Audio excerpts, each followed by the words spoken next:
직장인들은 월요일이 두렵습니다. 이제 월요일이 되면 또 전쟁 같은 일주일이 시작되겠죠. 밀린 업무 생각, 그리고 사업 보고서 쓸 생각을 하면 벌써 머리가 지끈지끈 거립니다. 그러다가 상사에게 욕 한번 먹으면 그냥 오만정이 다 떨어져요. 이제 그 밤잠을 막 자지 못하고 업무에 시달리다 보면 어떤 분들은 두통을 호소하기도 하죠. 또 불면증이 생기기도 하고 또 탈모를 경험하시는 분들도 있다고 합니다. 아들이 월요일인데 그 이불에서 여전히 빈둥거리고 있어요. 그래서 엄마가 가가지고 이불을 확 걷어내면서 얘기를 합니다. 시간이 몇 시인데 아직도 이러고 있어? 나 학교 가기 싫어요. 애들이 자꾸 놀린단 말이에요. 아니, 이 녀석아, 교장을 누가 놀려? 빨리 씻고 밥 먹어. 교장 선생님도 학교 가기 싫을 때가 있습니다. 무슨 일이든지 시달리면 탈진합니다. 탈진은 어떤 큰 사건 한 방에 무너지는 것이 아니라 과정 속에서 서서히 이렇게 내려앉지 않습니까?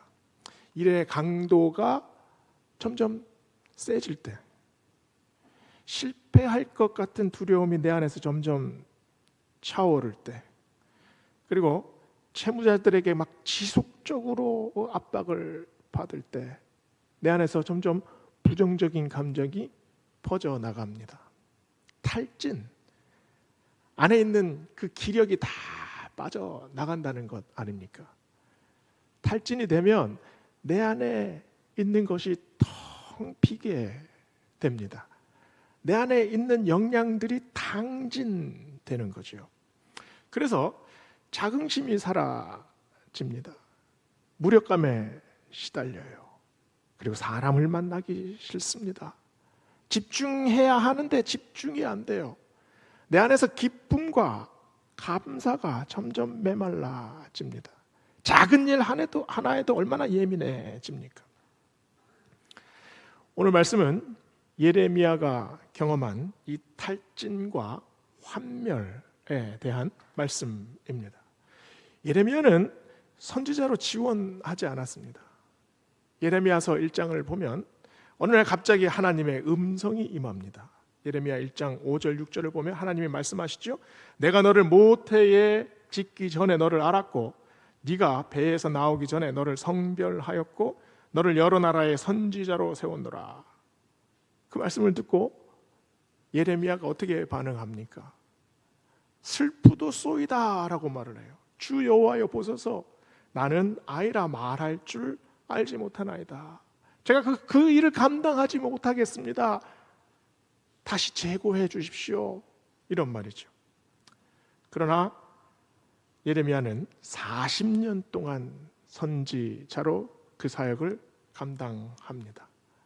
우리가 예레미야가 어떤 말씀을 선포했는지 너무나 잘 알지 않습니까? 예루살렘이 이제 멸망할 것이다. 바벨론이 침공해서 우리는 다 뿔뿔이 흩어질 것이다. 그래서 1장 10절에서 예루살렘을 뽑고 파괴하며 파멸하고 넘어뜨리고 건설하고 다시 심게 하겠다라는 하나님의 말씀이 나옵니다. 예레미야들 이 말씀을 선포하는 게 좋았겠습니까? 예레미야도 죽을 지경입니다. 그런 하나님의 징계 아닙니까? 이런 예레미야를 보고 제사장들은 눈에 불을 켜고 죽이려고 합니다. 그리고 왕들은 막 그 길길이 화가 나서 날뛰지요. 시드기야 왕은 예레미야를 붙잡아다가 아주 깊은 구덩이를 파고, 그게 완전히 그냥 물과 진흙이 섞여 있는 진창입니다.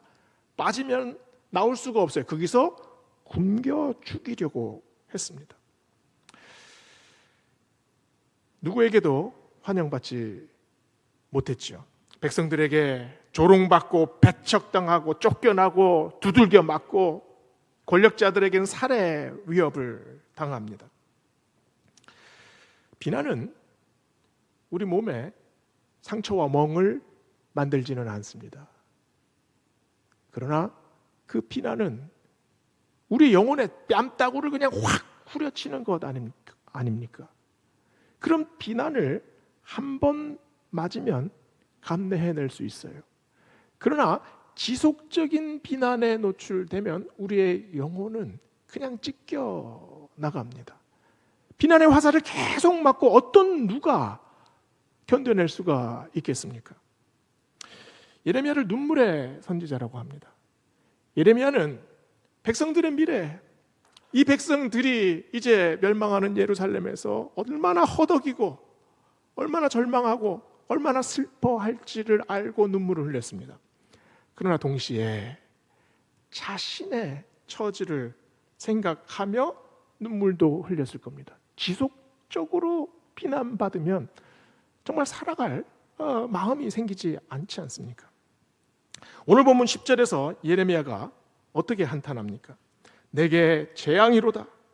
나의 어머니여, 어머니께서 나를 온 세계에 다투는 자와 싸우는 자를 만날 자로 낳으셨도다. 내가 꾸어주지도 아니하였고 사람이 내게 꾸이지도 아니하였건만은 다 나를 저주하는도다. 얼마나 원통했으면 어머니를 원망합니까? 아주 반항하는 아이들이 그런 말을 하잖아요. 왜 낳았냐고, 왜 나를 이렇게 낳았냐고, 이렇게 얘기하는 말. 그 말 누가 했습니까? 욥이 똑같은 말을 했습니다. 지금 예레미야나 욥이나 자기 상황 속에서 감당할 수 없는 그 무게를 지금 하나님께 토로하고 있습니다. 나는 싸움을 걸지도 않았습니다. 그런데 온 세상 사람들이 나만 보면 주먹을 쥐고 얼굴 한 대 치려고 다가옵니다. 나는 돈을 떼어 먹은 적도 없어요. 근데 세상 사람들이 나를 돈 떼어 먹은 놈 취급합니다. 예레미야는 더 이상 버틸 힘이 없었습니다. 운동선수들이 땀을 뻘뻘 흘리면서 얼마나 열심히 운동합니까? 그러나 훈련만 계속해서는 탈진합니다. 훈련 사이에 휴식이 중요하죠. 회복이 중요합니다. 이 회복이 안 되면 그냥 체력이 완전히 낭비되지 않습니까? 꼭 부상을 당해요. 사막을 가로지는 낙타들, 물을 마시지도 않고 얼마나 터벅터벅 꾸준하게 걸어갑니까? 같이 걸어가는 사람들은 이 낙타에게 아무 문제가 없는 줄 알아요. 그런데 어느 순간 낙타는 무릎을 탁 꺾고 꼬꾸라집니다. 사람도 그렇잖아요. 전혀 문제가 없는 사람이 건장했던 분이 갑자기 쓰러집니다. 어느 순간 탈진해요. 자기 안에 있는 모든 것들이 마치 수증기처럼 확 사라지는 그런 경험을 할 때가 있습니다. 사람은 이렇게 탈진하지요. 탈진을 경험하면 우리 안에서 수많은 다른 감정들이 몰려옵니다. 환멸을 느낍니다. 내가 이렇게 최선을 다했는데, 내가 이렇게 사랑을 쏟아부었는데, 내가 이렇게 정성을 다했는데 나에게 돌아오는 것은 전혀 내가 기대한 것만큼 되지가 않아요. 환멸이지요. 그래서 사람은 냉소적으로 변합니다. 경멸하게 돼요. 도대체 내가 무엇 때문에 이렇게 살아야 하나? 이게 도대체 무슨 소용이란 말인가? 모멸감이 또 생깁니다. 자신의 가치가 짓밟히는 것 같은 느낌. 그러면서 점점 소멸되지요. 뭐가 소멸됩니까? 꿈이 소멸됩니다. 사랑이 소멸됩니다. 애착이 소멸됩니다. 그리고 사명이 점점 사라지게 돼요. 오늘 말씀 15절에서 18절에 나오는 예레미야의 고백에 이런 마음이 고스란히 녹아 있었습니다. 나를 박해하는 자에게 보복하시고 주의 오래 참으심으로 나를 멸망하지 않게 하소서, 멸망하지 않게 하소서라고 기도하는 것 같아요. 그러나 그 마음은 지금 하나님 일하다가 내가 죽게 생겼습니다. 하나님이 침묵하셔서 나는 이제 망하게 됐습니다. 나를 박해하는 주를 위하여 내가 부끄러움을 당하는 줄 아시옵소서. 하나님 일하다가 내가 이렇게 봉변당하는 줄 하나님 아십니까?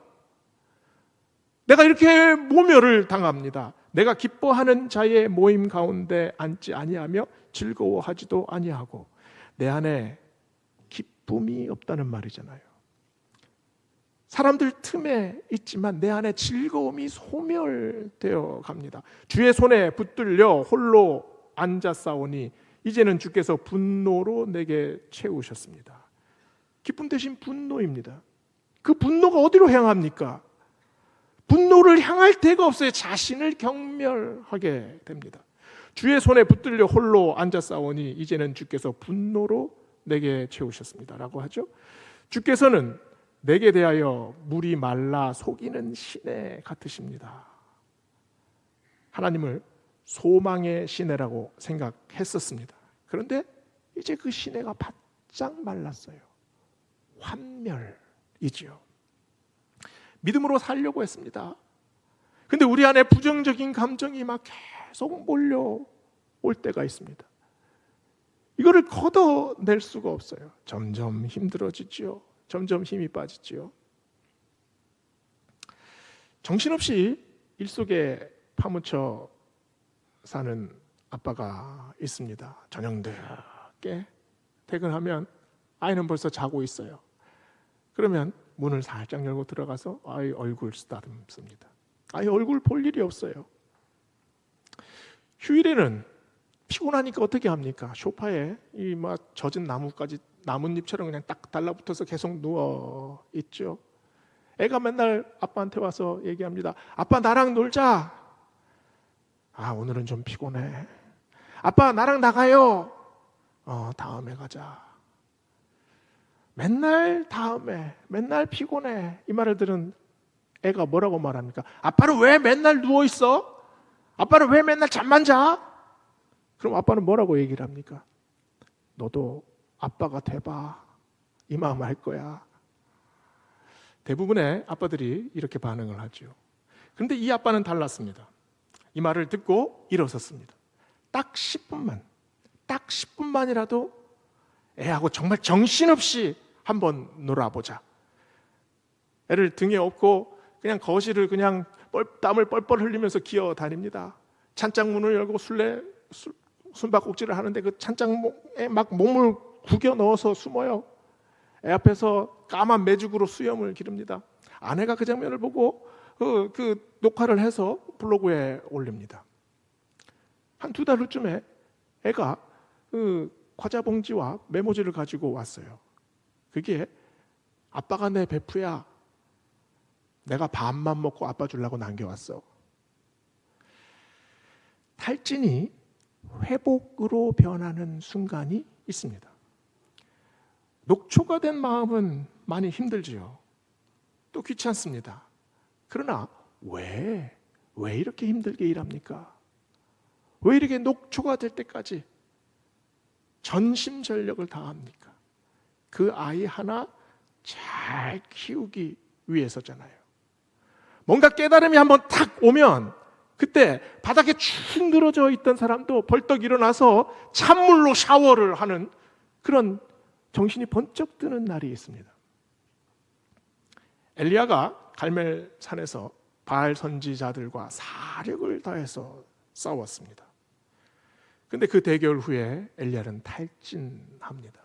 그 탈진한 마음에 이세벨이 그 엘리야를 죽이겠다고 위협하죠. 낙담이 됩니다. 낙담이 뭡니까? 마음이 잘 가다가 절벽 끝에 와서 뚝 떨어지는 마음이죠. 내가 이제 여기서 죽겠구나. 엘리야가 불이 나게 도망을 갑니다. 사막 끝에 가서 로뎀나무 끝에서 죽으려고 했는데 하나님이 오셔서 위로하시잖아요. 떡과 물을 주셔서 소생케 하십니다. 삼손이 이 대적들 1000명과 싸우는 전투에 나갑니다. 죽은 나귀 턱뼈 한 오른손에 딱 들고 1000명과 싸웠으니 얼마나 생과 사를 오갔겠습니까? 그 전투를 하면서 힘든 줄도 몰랐습니다. 땀을 뻘뻘 흘렸어요. 목마른 줄도 몰랐습니다. 그런데 그 전투가 끝나자 그냥 쓰러집니다. 너무너무 갈증이 심해서 여기서 죽겠구나. 그래서 하나님께 부르짖잖아요. 그때 옆에 이런 웅덩이에 물이 솟아나기 시작합니다. 그 물을 마시고 삼손이 그 우물을 뭐라고 얘기를 합니까? 에나꼬레, 부르짖는 자의 샘이라고 이야기를 합니다. 엘리야와 삼손은 최선을 다해서 싸웠습니다. 인생 최대의 전투였고 최대의 고비였어요. 그러나 그 산을 너무나 성공적으로 넘어갑니다. 그러나 무너지지요. 사력을 다했기 때문입니다. 더 이상 기력이 남아있지 않았기 때문이죠. 환멸이 찾아옵니다. 그러나 그 과정 속에 하나님께서 일을 하시지 않습니까? 하나님은 그 어둠을, 환멸이 다가오는 그 어둠 속에 있는 어둠을 한 번에, 한 방에 다 걷어가시지 않습니다. 서서히 밝음을 주시죠. 상처는 서서히 아뭅니다. 회복은 서서히 진행됩니다. 하나님은 엘리야의 어둠 속에서 회복을 만드십니다. 19절에 이렇게 말씀하세요. 여호와께서 이같이 말씀하시되 네가 만일 돌아오면 내가 너를 다시 이끌어 내 앞에 세울 것이며 네가 만일 헛된 것을 버리고 귀한 것을 말한다면 너는 나의 입이 될 것이라. 그들은 내게로 돌아오려니와 너는 그들에게로 돌아가지 말지니라. 네가 만일 돌아온다면, 아직 돌아오지 않았다는 말입니다. 예레미야의 마음속에 무엇이 있습니까? 여전히 모멸감, 소멸될 것 같은 두려움, 또 경멸, 또 환멸, 이런 것들이 여전히 예레미야의 마음속에 있습니다. 이 수렁과 웅덩이에서 어떻게 예레미야가 빠져나올 수 있겠습니까? 아무리 허우적거려도 그 웅덩이에 점점 더 깊이 빠져듭니다. 하나님이 그곳에서 빠져나오라고 말씀하셨습니까? 돌아서라 라고 말씀하셨습니다. 그 자리에서 그냥 잠깐 돌아서라라는 히브리어 원문이 슈부입니다. 이 뜻이 뭡니까? 우리가 잘 알잖아요. 회개하라. 돌아서라는 거기서 빠져나오라는 것이 아니라 그 자리에서, 그 어둠 속에서, 그 수렁 속에서 잠깐 마음을 돌려서 네 자신을 돌아보고 회개로 들어가라. 그러나 그 회개가 예레미야에게 어떤 의미겠습니까? 자신은 진력을 다해서 헌신했습니다. 20살 때부터 하나님의 부름을 받아서 40살이 넘어 50살이 될 때까지 눈물을 흘리면서 최선을 다했는데 뭐 회개할 게 그렇게 많겠습니까? 그런데 하나님은 이 점을 지적하십니다. 하나님은 예레미야의 실망과 절망, 그리고 모멸감과 환멸감을 너무나 잘 아십니다. 그래서 다시 돌아오라고 말씀하시죠. 마음을 돌이켜라. 네 인생 40년 세월이 환멸이냐? 네가 전 인생을 헛되게 살았냐?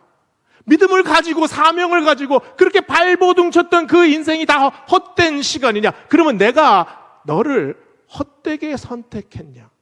너를 헛되게 사용했냐? 하나님께서 뭐라고 말씀하십니까? 한 번에 환골탈태해라 라는 말씀이 아닙니다. 완전한 변화, 순식간의 변화가 아닙니다. 조금이라도 변해라. 단 하나라도 변해라. 그 이에 바로 이어지는 19절에서 뭐라고 말씀하십니까? 네가 만일 헛된 것을 버리고 귀한 것을 말한다면, 너의 입술에서 단 한마디 다른 말이 나온다면, 모멸과 소멸과 경멸과 환멸의 마음에서 단 한 번 소망의 말씀을 네가 기억한다면, 내가 이제 죽겠다 해서 살겠다 한마디만 한다면, 슬픔 속에서 찬송 한 구절 네 입으로 읊조리기만 한다면, 근심과 염려를 기도로 한번 바꿀 수만 있다면, 두려움과 불안 속에서 말씀 한 구절 네가 기억해낼 수 있다면, 절망 속에서 하늘을 한 번만 바라볼 수 있다면, 깜깜한 어둠 속에 있는데 창문을 살짝 열 수만 있다면, 그러면 내가 채워주리라. 완전히 새로운 곳으로 채워주리라. 너를 새롭게 만들어주리라. 그 다음 말씀이 뭡니까? 네 입을 내 입이 되게 하겠다. 네 마음을 내 마음이 되게 하겠다. 네 인생을 내 인생이 되게 하겠다 말씀하시지 않습니까? 15절 19절에 나오는 예레미야의 한탄은 믿음과 불신이 엉켜 있습니다. 이게 절망인지 아니면 소망인지 구분이 안 돼요. 하나님은 나를 기억하십니다. 그러나 내가 앉은 자리는 부끄러운 자리입니다. 이렇게 얘기하잖아요. 내 마음에 기쁨이 넘치기를 원합니다. 그러나 내가 어떤 모임에 가도 나를 환영하지 않습니다. 나는 완전히 외톨입니다. 나는 완전히 버림받은 것 같습니다. 그러나 예레미야가 외톨입니까? 예레미야가 버림받았습니까? 예레미야가 망망대해에서 작은 배 하나 굴리려고 자기 혼자 막 땀을 헐뻘뻘 흘리면서 혼자서 논을 젓고 있습니까? 사막 한가운데서 어디로 가야 할지 못해서 그냥 찾아 헤매고 있습니까? 예레미야서를 가만히 읽어보면 예레미야 혼자 사역하지 않았습니다. 예레미야를 도운 사람들이 계속해서 나타나요. 가장 친한 친구 바룩이 있습니다. 예레미야가 두루마리의 예언을 썼을 때 그 예언서를 들고 시드기야 왕 앞에 가서 담대하게 읽습니다. 그리고 사반에 세 아들들이 있어요. 이 세 아들들이 목숨을 걸고 예레미야를 지킵니다. 아히감이라는 사람은 분노한 백성들 앞에서 백성들을 설득하고 예레미야를 꺼내 옵니다. 그마랴는 예레미야를 죽이지 말라고 목숨을 걸고 왕에게 간청을 합니다. 영국의 노예 해방 과정은 아주 치열한 정치 공방이었습니다. 그 중심에 윌리엄 윌버포스라는 분이 있어요. 당시 영국은 세계에서 가장 잘 사는 나라였습니다. 해가 지지 않는 나라였죠. 근대화를 가장 먼저 달성했고요. 세계는 영국을 중심으로 돌아갑니다. 그러나 여전히 사람을 잡아와서 사고 파는 노예제가 그대로 있었습니다. 영국 사회는 묵인합니다. 그리고 합리화해요. 윌버포스는 이 점을 보면서 환멸을 느꼈어요. 그러나 그 환멸을 디디고 의회로 들어갑니다. 그 20살 청년, 이제 그 의원, 갓 의원이 된 그 촌뜨기 이 의원의 말을 누가 듣겠습니까? 계란으로 바위 치는 격이지요. 그러나 끝까지 그가 죽을 때까지 이 노예 폐지를 위해서 투쟁합니다. 외롭지 않았을까요? 고립감을 느끼지 않았겠습니까? 그러나 그에게는 클랩함이라는 이 멘토 그룹이 있었어요. 런던 인근에 있는 클랩함이라는 작은 마을에 이 20명도 안 되는 사람들이 매달 한 번씩 모입니다. 그래서 그곳에서 이 영국의 미래에 대해서 논의하고 함께 기도하는 그런 그룹이었어요. 이 그룹에 누가 있었을까요? 노예제의 폐단을 면밀하게 조사하는 마커레이라는 사람이 있었습니다. 그리고 노예 상선의 끔찍한 현실을 고백한 클락슨이라는 사람도 있었어요. 감리교를 창설하고 이끌었던 요한 웨슬레가 그 안에 있었습니다. 그리고 후일 영국 수상이 된 윌리엄 피트가 있었습니다. 노예 상인이었다가 어메이징 그레이스를 작곡한 바로 존 뉴턴 목사님, 함께 있었습니다. 이들과 함께 기도했습니다. 영국 사회를 위해서 고민했습니다. 그 당시 이 사람들은 힘이 없는 젊은이들 뿐이었어요. 그러나 함께 기도할 때 하나님께서 이들을 다시 세워 가시지 않습니까? 하나님은 예레미야의 어둠 속에서 사명을 세워 가십니다. 예레미야는 불신합니다. 나약해집니다. 점점 환멸해로 빠졌어요. 그러나 20절부터 하나님이 말씀하십니다. 굳게 서라. 더욱 강해져라. 내가 너를 놋성벽이 되게 하겠다. 놋성벽이 되게 하겠다. 흙으로 만든 성벽이 아닙니다. 돌로 쌓아 올린 성벽이 아닙니다. 놋성벽이에요. 놋성벽은 공격받지 않는 성벽이 아니라 무너지지 않는 성벽입니다. 세상을 살아가면서 우리는 공격을 피할 수가 없습니다. 우리 안에 환멸감이 나도 모르게 몰려옵니다. 염려와 걱정과 근심에 시달리지요. 사람들에게 비난을 한번 받으면 여지없이 휘청거립니다. 이젠 정말 끝내고 싶다. 더 이상 하는 게 아무 의미가 없어. 불현듯 우리 마음에 이런 감정이 찾아올 때가 있잖아요. 세상의 숱한 비난과 공격에 우리는 앞으로도 여전히 시달릴 겁니다. 상처도 많이 생길 겁니다.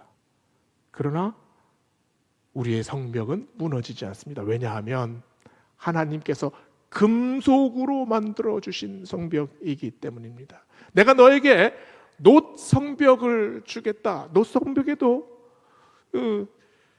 녹이 있습니다. 녹그릇을 보면 검푸른빛에 이 녹이 이렇게 슬잖아요.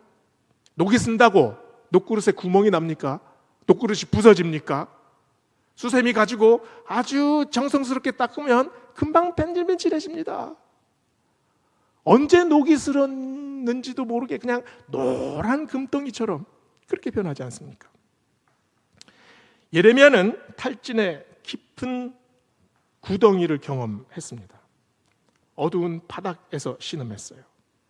그 어두운 바닥이 어디입니까? 이게 바로 우리의 내면 아닙니까? 우리의 내면 안에 이런 모멸감과 환멸감이 도사리고 있습니다. 그러나 사람은 어둠 속에 가만히 앉아 있을 때 눈이 밝아집니다. 그전에는 보지 못했던 것들을 보기 시작해요. 아주 작은 불빛도 굉장히 민감하게 감지해내잖아요. 우리가 이 어둠 속에서 이를 악물고 빠져나온다고 해도 빠져나올 수 없습니다.